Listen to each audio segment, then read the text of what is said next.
बिस्मिल्लाहिर्रहमानिर्रहीम। अस्सलामुअलैकुम। प्रोग्राम अनोखी है दास्तां मोहब्बत के लिए आपके सामने पेश खिदमत है आपके अपनी मेज़बान डॉक्टर जाज़िबा अब्बासी। जी जनाब, तो आज मैं अपने प्रोग्राम में जिन लिखारी का अफसाना आपके सामने लफ्ज़ों की सूरत बयान करने जा रही हूँ, उन लिखारी का नाम है उन्नेसा फजलदाद और इनके लिखे इस अफसाने का नाम है राज़े ज़िंदगी। जी जनाब, तो रुख करते हैं अफसाने की जानिब। नताशा को शुरू से ही पढ़ने का जुनून की हद तक शौक था, इसीलिए अपनी ग्रेजुएशन मुकम्मल करते ही मास्टर्स के लिए उसने अमेरिका की कुछ यूनिवर्सिटीज़ में अप्लाई कर रखा था। लेकिन इस बात को अपने घर वालों पर जाहिर ना होने दिया, क्योंकि वो जानती थी कि अगर कुछ भी अभी उसने किसी को भी बताया तो हर कोई ना कोई इतराज़ लिए उसके सामने आ खड़ा होगा। लेकिन कुछ ही दिनों में दूसरी जानिब से आने वाले पैगाम को देखते ही वो उछल पड़ी। उसे यकीन नहीं आ रहा था कि वो सच में सेलेक्ट की गई है, और वो भी स्कॉलरशिप पर। अपना लैपटॉप बंद करते ही वो किचन की सिमत भागी।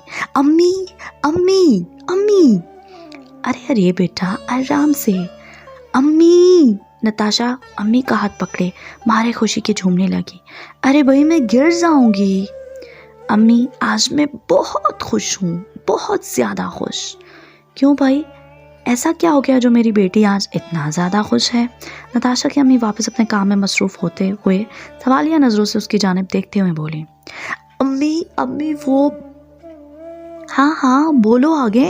अम्मी, वो मेरा एडमिशन हो गया है। अरे वाह, ये तो वाकई बहुत अच्छी खबर है। अम्मी, मेरा दाखिला अमेरिका की एक सबसे अच्छी यूनिवर्सिटी में हुआ है, और वो भी फुल स्कॉलरशिप पर। क्या, अमेरिका? जी अम्मी, लेकिन बेटा ऐसे कैसे हो सकता है? तुम जानती हो ना कि ख़ानदान वाले कितनी बातें बनाएंगे, और मैं खुद भी तुम्हें तन तनहा खुद से इतनी दूर कैसे भेज सकती हूँ भला?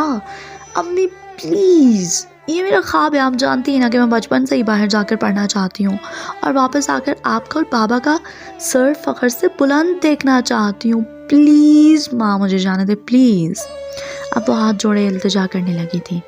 अच्छा, आज आने दो तुम्हारे बाबा को, मैं इनसे बात करती हूँ।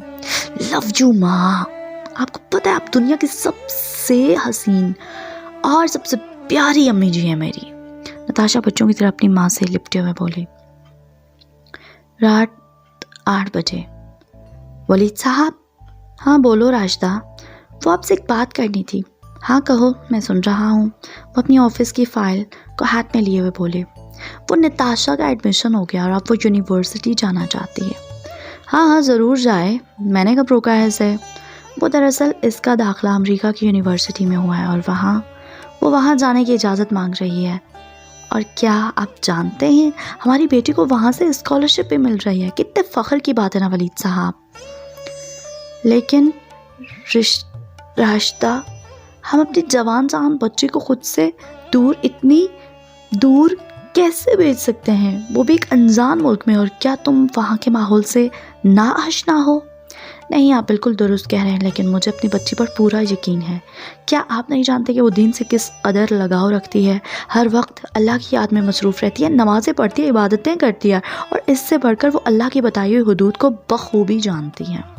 वलीद साहब, ये हमारी इकलौती बेटी है, और ये इसकी इकलौती ख्वाहिश है, और मेरी माने तो इसकी ये ख्वाहिश पूरी होने दें, क्योंकि मुझे अपनी बेटी और अपनी तरबियत पर पूरा यकीन है। वो वलीद साहब के कंधे को नरम हाथ से दबाते हुए बोली। अच्छा ठीक है, तुम इससे कहो कि जाने की तैयारी करे। वलीद साहब के माथे पर पड़ी परेशानी की शिकन अब दूर हो चुकी थी, और अब इनका माथा खिलते गुलाब की मानिक तरोताज़ा लग रहा था। दरअसल अकलौती औलाद होने के सबब नताशा अपने पूरे ख़ानदान में सबकी लाडली थी, लेकिन इसके जाने की खबर सुनते ही काफ़ी लोगों ने बातें भी बनाई, लेकिन और इसे किसी बात की कोई फिक्र ना थी, क्योंकि इसके वालिदैन इसके साथ थे। पूरे एक माह के बाद आज वो अपनी ख्वाबों की दुनिया में मौजूद थी। यूनिवर्सिटी पहुंचते ही घर वालों की याद ने उसे कुछ उदास कर दिया। अपने सर को ढांपे वो यूनिवर्सिटी की दाएं जानिब मौजूद हॉस्टल की जानिब बढ़ते भारी कदमों से बढ़ती चली जा रही थी। अभी कुछ वक्त ही गुजरा था, लेकिन इसे अपने घर की याद सताने लगी थी। इसी सोच में गुम वो अपने कमरे में पहुंची तो वहां मौजूद पहले से 2 लड़कियों को पाकर वो कुछ हैरान नज़रों से इन्हें देखने ही लगी थी कि इनमें से एक अपना हाथ आगे बढ़ाकर बोली, I'm Lisa, your roommate. Hey. Oh, hello. Myself, Natasha from Pakistan. वो लीज़ा का हाथ थामते हुए बोली, जबकि पाकिस्तान का नाम सुनते ही दूसरी जानिब बैठी लड़की नताशा की जानिब बढ़ते हुए बोली, तुम भी पाकिस्तान से हो? जी बिल्कुल, मैं आयत भी पाकिस्तान से हूँ। वो इसकी जानिब हाथ बढ़ाकर बोली तो नताशा ने कुछ ताज्जुब बड़ी निगाहों से उससे मुसाफा किया। इंतहाई जदीद होलिये में मलबूस आयत इसे पहली नज़र में बिल्कुल भी अच्छी नहीं लगी थी। नताशा को यहाँ आए 6 माह गुजर चुके थे, लेकिन बाकी सब की तरह इसकी तर्ज़ ज़िंदगी में कोई ख़ास फ़र्क ना पड़ा था। अब भी उसका मामूली ज़िंदगी वही था जो पाकिस्तान में वो अपनाए हुए थे। इबादत के वही मामूलात इसके साथ थे। वो अपने इर्द गिर्द के लोगों में मिलनसार होने की बदौलत मकबूल होने लगी थी, लेकिन आयत इससे अब भी कुछ खिंची सी रहती। रात गए तक सिगरेट नोशी करना, शराब पीना, लड़कों के साथ बातें करना इसका तर्ज़ ज़िंदगी था। नताशा ने बहुत बार इसे समझाने की कोशिश की, लेकिन हर बार इसने नताशा को खरी खरी सुना दी, लेकिन वो फिर भी बाज ना आई, क्योंकि इसे लगता था कि आयत एक रोज़ ज़रूर इसकी बात को समझेगी। इसी घर से जब वो तीनों अपने कमरे में बैठी थी तो नताशा बोली, यार आयत, एक बात तो बताओ, तुम्हारी रमज़ान के मुतालिक क्या तैयारी है? मैं सोच रही हूँ हम दोनों मिलकर सहरी और इफ्तारी बनाएंगी तो कितना मज़ा आएगा ना। क्या कहा? रोज़े? हा हा हा हा, पागल हो गई हो क्या? यहाँ रोज़े कौन रखेगा, और मैं तो बिल्कुल भी नहीं। वो तंजिया मुस्कुराहट अपने लबों पर सजाकर बोली, यार आयत, कैसी बातें कर रही हो?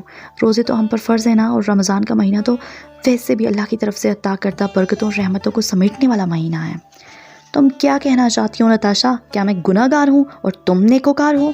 नहीं नहीं, मैंने ऐसा तो कुछ नहीं कहा। मैं तो बस कह रही थी कि बस कर दो। मैंने कहा अब बस कर दो, इतनी नेक परवीन बनना। मैं जानती हूँ अंदर से तुम भी इस आज़ादी की ख्वाहिशमंद हो, लेकिन न जाने क्या चीज़ है जो तुम्हें रोक रही है। मैं तो कहती हूँ चलो आज मेरे साथ। क्या मतलब? कहाँ? बाहर। वहाँ जाते ही तुम अपना ये कल्चर भूल जाओगी।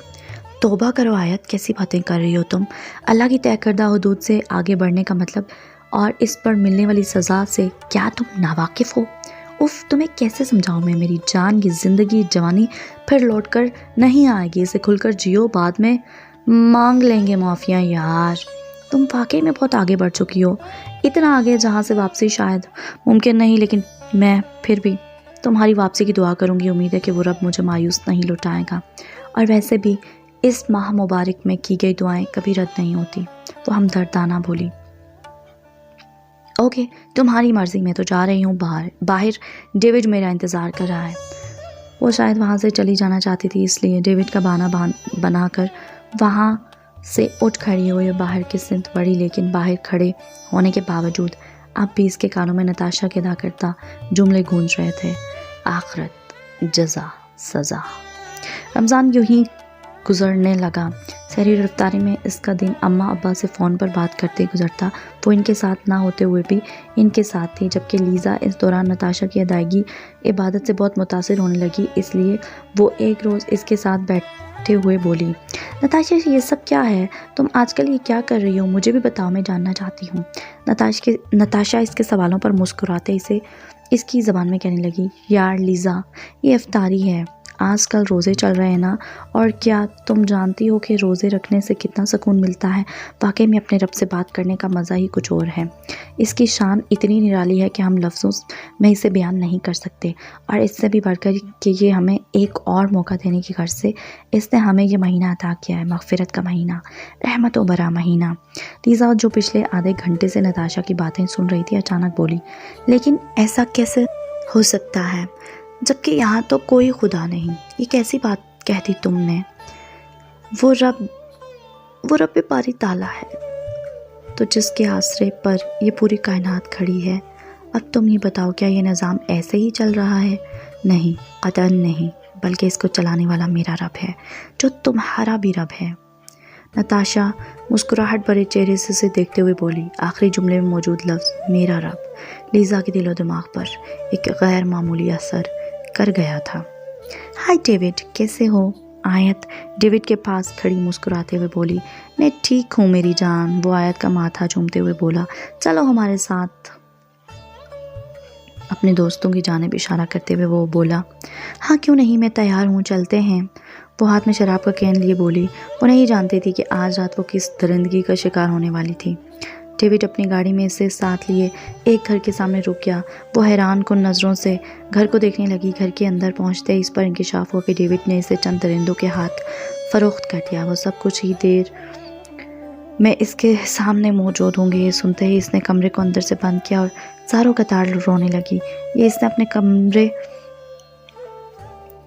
نے اپنے ساتھ کیا کر ڈالا تھا، اسے کچھ سمجھ نہیں آ رہا تھا۔ نتاشا کے ادا کردہ جملے اس کے کانوں میں گونجنے لگے۔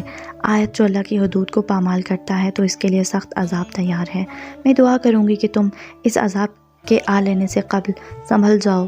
میں تمہاری واپسی کی دعا کروں گی میری دوست۔ پلیز اللہ مجھے بچا لے، پلیز، بس آخری بار، پلیز اللہ، پلیز۔ نتاشا وہ ندامت کے آنسوؤں میں غرق تھی۔ لیزا دیکھ رہی تھی نتاشا کی دعاؤں میں اس روز بار بار آیت کا ذکر آ رہا تھا۔ وہ اللہ سے اس کے لیے حفظ و امان کی دعائیں مانگ رہی تھی۔ کیا وہ کسی پریشانی میں ہے؟ یہ سوچ کر لیزا کا دل بیٹھا جا رہا تھا، جبکہ دوسری جانب آیت مسلسل اللہ سے دعائیں کیے جا رہی تھی، کیونکہ اسے یاد تھا کہ نتاشا نے کہا تھا کہ اللہ اپنے بندوں کو کبھی خالی ہاتھ نہیں لوٹاتا، اور اس ماہ مبارک کی مبارک ساعتوں میں مانگی ہوئی دعائیں وہ ضرور سنتا ہے اور ہمیں ان کی قبولیت سے نوازتا ہے۔ وہ آہستہ سے باہر نکلی تو دیکھا وہ تمام لڑکے نشے میں دھت بے ہوش پڑے تھے۔ وہ بھاگتی ہوئی سڑک پر آئی اور کسی اجنبی جگہ بیٹھ کر پھوٹ کر رونے لگی۔ اللہ نے اسے بچا لیا تھا۔ اچانک دور سے آتی ایک آواز نے اس کے پورے وجود پر سکون طاری کر دیا۔ حی علی الفلاح، حی علی الفلاح، یعنی آؤ کامیابی کی طرف، آؤ فلاح کی جانب۔ یہ شاید فجر کی اذان تھی، لیکن اس ایک جملے نے اسے اس کے سارے سوالوں کے جواب دے دیے تھے۔ اس حادثے نے اس کی پوری زندگی بدل ڈالی تھی، اور آج وہ خوشی خوشی رب کا شکر ادا کرتے ہوئے نتاشا کے ساتھ بیٹھی اس ماہ مبارک کی آخری سحری کر رہی تھی کہ اسی دوران لیزا وہاں آ گئی اور نتاشا کو گلے لگاتے ہوئے بولی، نتاشا، آج کافی عرصے بعد مجھے کسی کے خیال نے سکون بخشا اور میرے ذہن میں اٹھتے سوالات کو ان کی منزل تک پہنچایا ہے، اور وہ صرف تم ہو۔ مجھے بھی اس ایمان کی طاقت کو جاننا ہے اور اپنے رب کے قریب ہونا ہے۔ لیزا کے اس بدلے وجود کو دیکھ کر نتاشا اور آیت کو اپنی آنکھوں پر یقین نہیں آ رہا تھا۔ مارے خوشی کی نتاشا ایک دم ہنستے ہنستے رونے لگی اور اپنے رب کے حضور سجدہ ریز ہو گئی، کیونکہ وہ جانتی تھی کہ وہ اس قابل نہ تھی جتنا اس کے رب نے اسے عطا کر دیا تھا۔ جی جناب، تو یہ تھا آج کا افسانہ آپ کو کیسا لگا؟ اپنی رائے کا اظہار کمنٹس باکس میں ضرور کیجیے گا۔ اپنا بہت خیال رکھیے گا، دعاؤں میں یاد رکھیے گا۔ اللہ نگہبان۔